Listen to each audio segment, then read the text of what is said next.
Darko Milicic, born June 20th, 1985. In today's feature, I'll attempt to answer the two major questions that surround this player. One, why did the Detroit Pistons draft him second overall in one of the better NBA drafts of recent memory over Carmelo Anthony? Two, what were the three stunts in his career that made him widely considered an ultimate bust? Milicic is a Serbian-born player that gained a lot of steam in Europe for how advanced his game was at the young age of 15. Already towering over most of his competition, his potential looked unlimited as he came up in just the right era where European players were becoming a commodity in the NBA. By 18 years old, he was the next player taken behind Lebron James in 2003 and immediately became a disappointment for a team that went on to win the NBA championship that season. To me, Darko was caught in the perfect and worst moment in basketball, where yes, he had great potential, but that draft setup in 2003 and team order all but set him up to fail instead of develop slowly and gain confidence. Carmelo went on to become a great scorer in the league, marquee name and future Hall of Famer, while Milicic was traded from the Pistons in just year 3 and never averaged over 9 points a game in the league. It's interesting all the different circumstances that affect your basketball journey, but the lesson that can be taken from his story is to be patient. Everyone is not going to lead the league in career points or have the most championships. Take your time and make sure you're ready to be the most effective when you get there. Let's get into it. Salute to I87 King on IG for this request. It's your boy JC, Stunted Growth. Let's get it, man.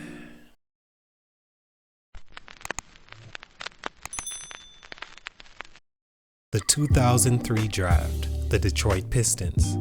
How these two affect a young Darko Milicic. The Pistons, who were coming off a 50-win season and making it to the Eastern Conference Finals, had the success that they shouldn't have even been in this position with such a high lottery pick. But because of an Otis Thorpe trade in the 97-98 season to Memphis in exchange for their first-round pick, the almost championship-ready team, with all their major pieces returning, got lucky enough to have the protected number 1 pick that sadly for Memphis ended up a number 2 pick.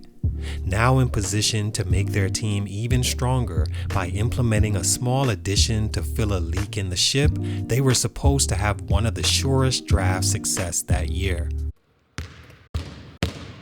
Stunt number 1, it wasn't his fault. Like Anthony Bennett, it really wasn't Darko's fault he became an ultimate bust in the league. As we all know, that Memphis pick turned into one of the worst draft picks of all time. As mentioned, Darko was still really young at 18 and didn't have the experience even being a star in Europe, as he only averaged 9 points and 4 rebounds before Joe Dumars and the Pistons even thought this was a good idea. Of course, any agent or advisor that gets word their player has a great chance to be a top 2 pick in the draft, they're going to suggest the player jump on the opportunity to propel their game and financial situation. According to reports, his Pistons workout was amazing, and the team was all but certain he would be their pick. Having just turned 18 6 days earlier, this had to have been a complete whirlwind for Darko, who was looking at being drafted on a spot on the board that's expected to come in right away and change the direction of a franchise. But this wasn't just any franchise. This was a well-oiled machine that had every major aspect of a championship team, all young and ready to contend now.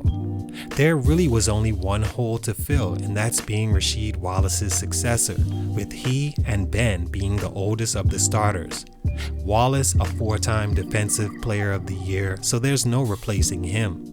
The only way this pick could have worked is if it was a late first-round selection or second round.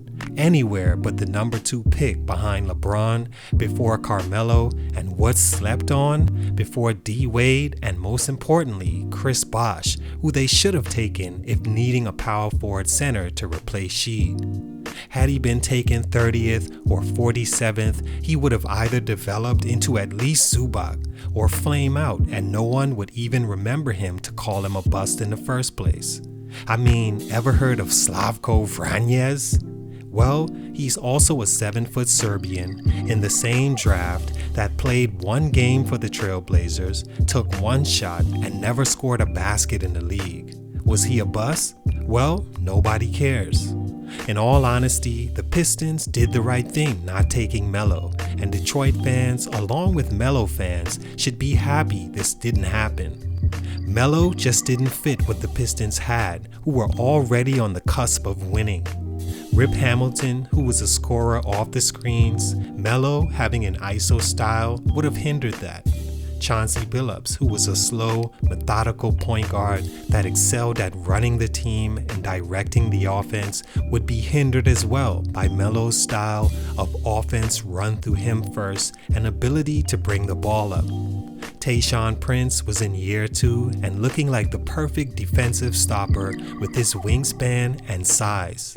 He also had a nice knockdown game. He would have potentially flamed out if Melo had come in with the cachet he had of winning a national title as a true freshman and the weight his name carried since high school. Melo would have came in as one of 2 guys that were sure things and changed the entire offense to fit what his name brought and the fans would expect. The Pistons didn't need a star. Melo was already that. With that and the culture of the team, Darko at the time was an easy choice. The wrong one, but hey, hindsight, right?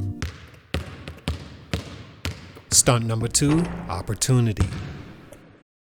The second biggest stunt in Darko's career was a direct reflection of the position he and the Pistons were in stunt number 1. They really didn't need him at the time, and it showed by his minutes in his first and even second season at just an average of about 5 minutes a game. In his rookie season, the well-oiled Pistons went on to win the championship with virtually the same team they had the year before, in the same Larry Brown system.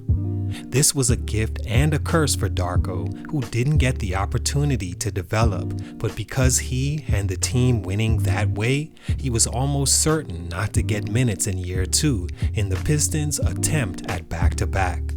This killed his confidence as the pressure was mounting on him as the number 2 pick behind a guy that was taking the league by storm.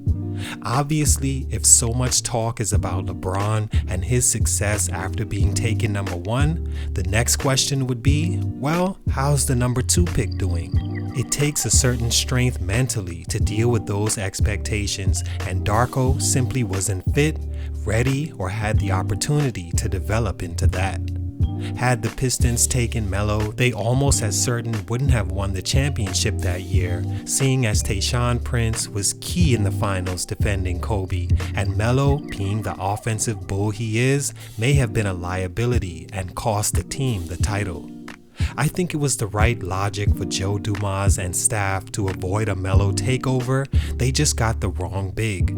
Milicic played a little more in Flip Saunders' system and was a little better, but by then his development was too late and the team gave up on him after 55 games in 2006, trading him to the Orlando Magic.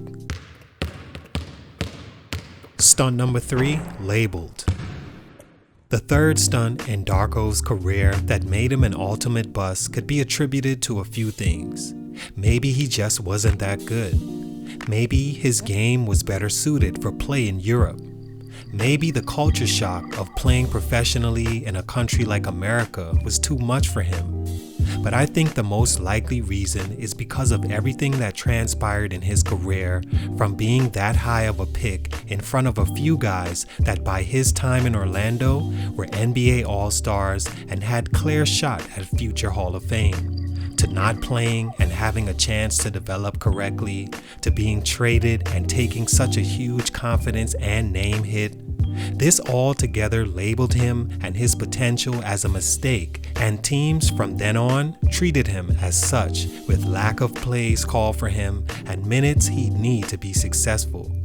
Once this happens, teams move on from that player in favor of younger team needs and finding the franchise's next superstar.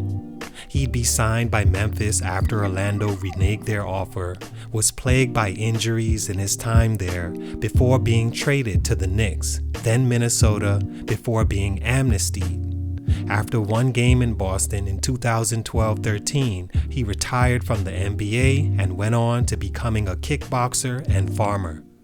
All in all, of the three stars in this story, Melo, the Pistons, and Darko, I think everyone but Milicic made it out a success. The Pistons won. Melo went on to become a star with a signature shoe and Hall of Fame status, but Darko is known to be one of the worst picks in NBA history. I would say it's sad, but he did make a lot of money being a bust, and at least he had the chance to play at such a level. But for these reasons, his growth was stunted. It's your boy JC, Stunted Growth, and I'm out.